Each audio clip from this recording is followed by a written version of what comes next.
नमस्कार भाइयों। अगले क्वेश्चन पे स्टार्ट करते हैं। दो प्रत्याशियों के बीच एक चुनाव में 75% मतदाताओं ने मत डाले, जिसमें 2% मत अवैध घोषित किए गए। एक प्रत्याशी 92-61 मत प्राप्त करके वैध मतों के 75% थे। इन चुनाव में पंजीकृत मतदाताओं की संख्या थी। मैं ये मानता हूँ, पहले लेट मी क्या करता हूँ, लेट मी ठीक है। मैं मानता हूँ कि जो पंजीकृत थे ना, पंजीकृत रजिस्ट्रेशन जिसे बोलते हैं, पंजीकृत जो लिस्ट आती है, मतलब जैसे कि पंजीकृत लिस्ट होती है जो, उस लिस्ट में मैं मान लेता हूँ कि 100 यूनिट वोटिंग लिस्ट थी, मत थे, ठीक है ना, जिसमें 75% मतदाताओं ने मत डाले। तो 100 यूनिट का 75% आप निकालोगे तो यही निकाल लेते हैं, 75 इंटू 75/100। तो 100 से 100 कट जाएंगे, मतलब 75 यूनिट लोगों ने ही मत डाले और 25 डालने ही नहीं गए, तो मतलब 75 लोग डालने गए, ठीक है, 75 यूनिट लोग डालने गए, ठीक है, जिसमें 2% अवैध घोषित कर दिए गए। क्या कर दिए गए? अवैध घोषित कर दिए गए, मतलब 2% अवैध कितने घोषित किए गए? 2%। कितने? वैध मतों के। अवैध जो घोषित किए गए हैं, अवैध जो घोषित किए गए हैं वो कितने किए गए हैं? 2%। तो 2% की फ्रैक्शन कितनी होती है? 2/100। 2 एकम 2 और ये हो गए 50। मतलब आप ये समझने की कोशिश करो कि 50 यूनिट वहाँ पे वोट पड़े थे, जिसमें से एक वोट खराब हो गया। कितना होगा खराब? एक वोट खराब हो गया। मतलब अगर 50 यूनिट वोट वहाँ पड़े होंगे, जिसमें से एक वोट खराब हो गया, तो वैध मतों की संख्या आप निकालने की कोशिश करेंगे। वैध मतों की संख्या,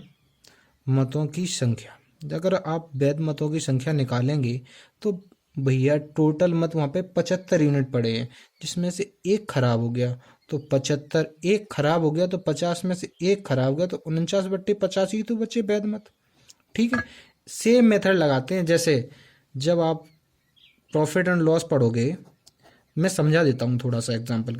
जैसे प्रॉफिट एंड लॉस पढ़ोगे और आपसे बोला जाएगा कि किसी चीज़ की कीमत 100 रुपये है और 10% उसे लाभ हुआ है, क्या हुआ है, या 10% हानि हुई है, तब उसका विक्रय मूल्य क्या है, तो मतलब सेलिंग प्राइस क्या है, तो 10% की हानि हुई है तो 90/100 लिख देते हैं, तो एसपी निकल आता है। सेम वैसे ही तरीके से, मतलब 75 यूनिट हैं वोट डाले हैं, जिसमें से 2% अवैध घोषित हो गए हैं। कितने हो गए?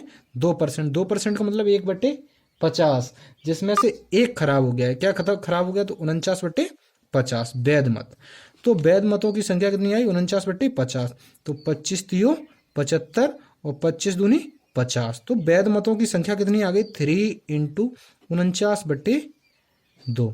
आप बताओ कि इतने वोट जो हैं वो वैध मत हैं। तो भैया वो आगे ये कह रहा है कि एक प्रत्याशी को 92-61 मत प्राप्त करके वैध मतों के 75% थे। अब ये बताओ, वैध मत होंगे उनके क्या थे?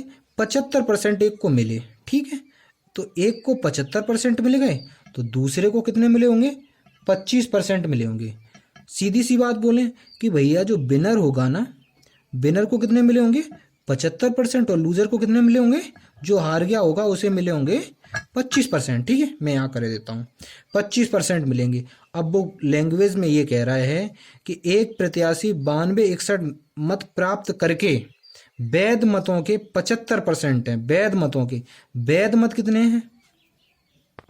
वैध मतों के 75% है, तो वैध मत कितने हैं? 3 × 492 वैधों मत के 75%। 75% का मतलब 75/100, या आप फ्रैक्शन में लिख सकते हो 75% बराबर 92-61। तो आप काटोगे इसे, 25 तियो 75 और 2500 को 100, ठीक है ना, और आप इसे काट पीट मचाओगे तो एक यूनिट की वैल्यू आएगी 168। और आपको पंजीकृत मतदाताओं की संख्या चाहिए, वो 100 यूनिट माने थे हमने। क्या माने थे? 100 यूनिट। तो 100 का मल्टीप्लाई कर देंगे। आप ऐसे ही तमाम सवाल निकाल सकते हो। मैं तो सिर्फ एक ही क्वेश्चन कराता हूँ जिससे वीडियो लंबी ना बने, लेकिन आप इस टाइप के सारे सवाल निकाल सकते हो सिर्फ 100 यूनिट ही मान के। ठीक है ना? आप कोई सी बुक लेके बैठ जाओ, उसमें इसी मेथड से आप निकाल के निकालो, सारे सवाल निकल जाएंगे। ठीक है ना? इस तरह की वीडियो और देखने के लिए हमारे चैनल को लाइक, शेयर, कमेंट करना ना भूलें। धन्यवाद।